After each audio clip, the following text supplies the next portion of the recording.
So you must have at some point you said, you know what, I don't want just a job, and I don't even really want a career. I want a calling. What was the most important part of that you were able to take that leap and begin to actually actualize the calling? What needed to happen for you? Like, how did that Yeah, happen?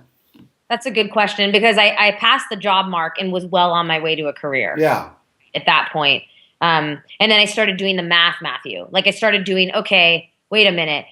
I spend more time at work. I'm working 50 to 60 hours a week. And I'll get to your question, but yeah, I think it's important for people to think about time. yeah, So I went, okay, you do the math, 50 to 60 hours a week, but this much time with my family, this much time with my friends. Holy smokes. I'm spending the prime time, like the prime hours in my week at work, and then multiplied by months, multiplied by years, multiplied by more years. yeah, And I realized that we at least as Americans spend the prime years of our life at work. yeah, So what do we want it to be? yeah, That's what do we want it to be for us? And I yeah, think it's just critical. So why not have it be a calling? yeah, What it needed to happen for me? It's a great question. yeah, Um, I'm thinking of that quote. It takes a village. yeah. What needed to happen is that I needed to talk about it. Really I good. talked about Yeah, it. I sit out loud with people perfect.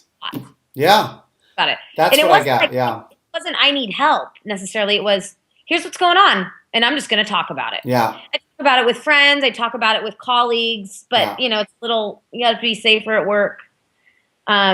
I just put it out in the space. Yeah, like as an area to look at and to talk about and to from different angles like that. Yeah, Yeah, put it out in the space and put it on the table so that it's almost as if it was an object. So all of a sudden I could take it and set it on a table perfect. and look at it Yeah, instead of being stuck in it, yeah, which I wasn't stuck. I mean, I was in it, but it was both exercises. It was yeah. moving forward with my work, but having the ability to take it out and put it on a table so that I See, could see it and so that everyone I knew and loved could see it. it's really great because one of the things that's going to be happening, as you know, I'm writing this book and it's a project. Yeah. It's not just a book, right? So we're going to have Yeah. these teleseminars, these series of calls in January, February, and March where I'm going to be having these conversations with people on a Sunday. They're going to go Mm-hmm. into a week in their life where they're going to examine, they're going to pick a part of their life that they're going to work Yep. with. So some Yep. people are going to pick career. And then just Right. for them to be spending that week in this conversation, picking apart what's my calling, Yeah. what are my thought processes around my career? Uh-huh. What's the emotional landscape around my career? What are the emotions that are most important for me to experience and express when I'm in the Right. workspace? And then how is my body going to support? How is my health and Yeah. well-being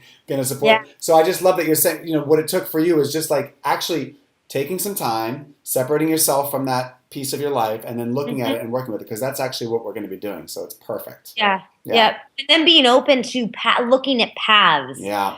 When you pick a major in school and then you go into your first job, we're not thinking about paths, Yeah. plural, at that point. Right. We're thinking about path. Yeah. I got from A to B. Yeah. And when that path starts to break up a little bit, like when you start to be a little unsettled, that's really good news. Yeah.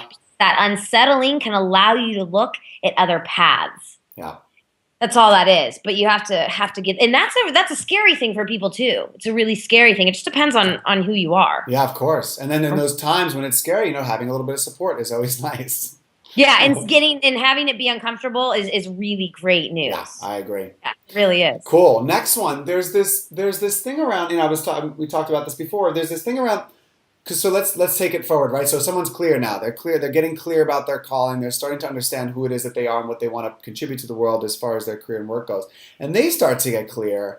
And then there's this interaction that occurs between them and the world, or them and their workplace, or them and the business that they're starting, where Right. it's like, how do I create a space around me where people are calling this forward with me? How do I start to, how do I translate what's clear for me out there with other people? And I'm wondering what you've seen with that in this realm of kind of actualizing people's careers, actualizing their calling. How does that go from clarity for them into the world?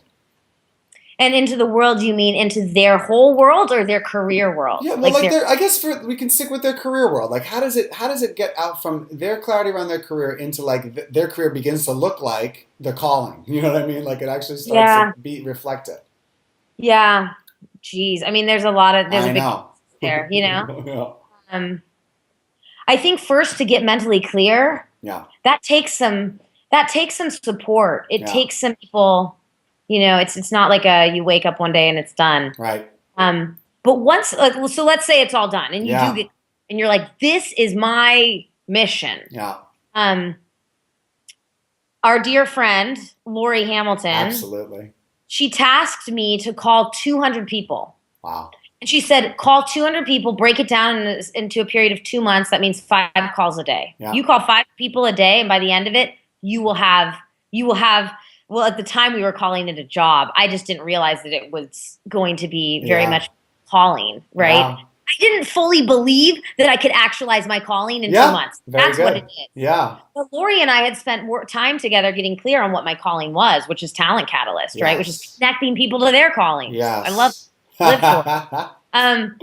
So it's declaration. I'd say if I had to pick one term, it's declaration. Very cool. Yeah, super clear. It's not going to help people. You know, a lot of people when they say, "Oh, I need to find a new job," that's exactly what they're doing. They're going to find a new job. Yeah. What do you do when you need to find a new job? You call people and say, "I need a new job. Do you know where I can look?" Yeah. And I've done that before. Yeah. I'm looking for a job. I just moved to New York. I just moved to Barcelona. Da da da da. Yeah. I need a new job. Yeah. And that produces certain results. Yeah. But on this go around, when I called 5 people a day, I wasn't asking for a job. No. I wasn't number one asking. Number two, I wasn't looking. Job wasn't in the picture. Yeah. I was declaring an idea. Yeah. And it was my idea. Yeah. It wasn't just my idea, like it was a vision. Yeah. I was showing people a vision it was a cause and it was a vision. And I Yeah. was showing that to people. And the difference between asking for a job and declaring a vision to people, the results were just as staggering as the initial setup sounds. They were totally different. Yeah.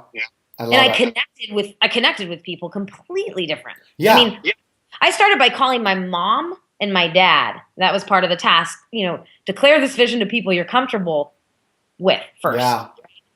And as you start talking about it, it becomes two things happen. One, it becomes more real. Yeah. Until, you know, by the end, it's reality.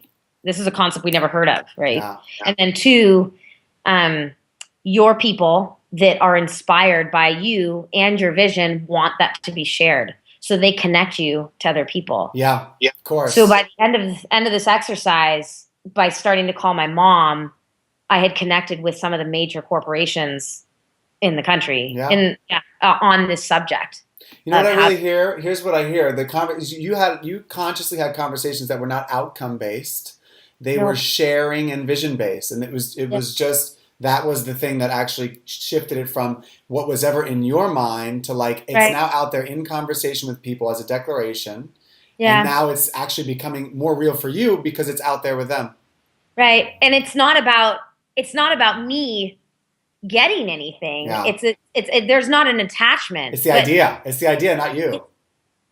It's about them. It's about a cause that I wanted to happen in people's lives. That's what it was about. And it was also about making work support lives versus lives supporting work. Yes. Breaking down like the industrial model of corporations, bringing in the wisdom model, basically. Perfect. And that's what was going on. And so, yeah, it was a detachment. But the funny thing is about it, Matthew, and I think this should be noted, right, is that I had every reason for me to be attached to the outcome of this thing. Sure. And there were certainly times where I was, and that went a certain way. But at the time, my contract was ending at my current employer, which equals no income, no benefits, no, right? Yeah, the reality dose.